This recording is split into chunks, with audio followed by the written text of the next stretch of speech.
अस्सलाम वालेकुम। उम्मीद है आप सब खैरियत से होंगे। गोरा रंग और साफ चेहरा किसे नहीं पसंद। अगर आप भी सर्दियों में अपने चेहरे को तरोताज़ा, जिल्द को चमकदार और चेहरे को गोरा रखना चाहते हैं तो ये 4 घरेलू टोटके ज़रूर आजमाएं। टोटका नंबर 1, रंग गोरा करने वाली फक्की।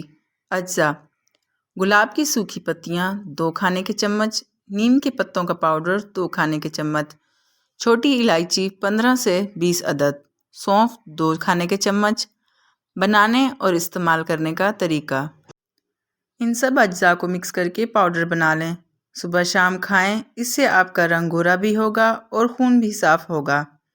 टोटका नंबर 2, रंग गोरा करने वाला मास्क। अज्जा: गाजर का जूस 1 बड़ा चम्मच, नींबू का रस आधा चाय वाला चम्मच, सूखी अदरक 1 चाय का चम्मच, शहद 1 चाय का चम्मच।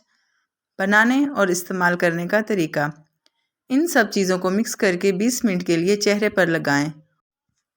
इससे चेहरे का रंग साफ हो जाएगा और दाग धब्बे भी दूर हो जाएंगे।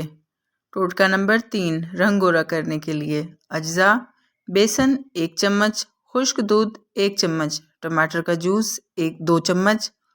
बनाने और इस्तेमाल करने का तरीका: इन सब चीज़ों को अच्छी तरह मिक्स करके पेस्ट बना लें और 20 मिनट तक चेहरे पर लगा रहने दें, तो आपका रंग साफ और चेहरा चमकदार होगा। टोटका नंबर 4, गोरा रंग करने वाला मास्क। अज्जा: केला 1 अदद, दही 1 चम्मच, लेमन चंद कतरे, दालचीनी 1 चुटकी। बनाने और इस्तेमाल करने का तरीका: केले में सारी चीज़ें शामिल करके इसका पेस्ट बना लें। 15 से 20 मिनट चेहरे पर लगा रहने दें और हफ्ते में 3 बार लगाएं। इससे आपका चेहरा साफ और चमकदार हो जाएगा इंशाअल्लाह। अगर आपको मेरी वीडियो पसंद आई है तो वीडियो को लाइक और चैनल को सब्सक्राइब करते जाएं। शुक्रिया।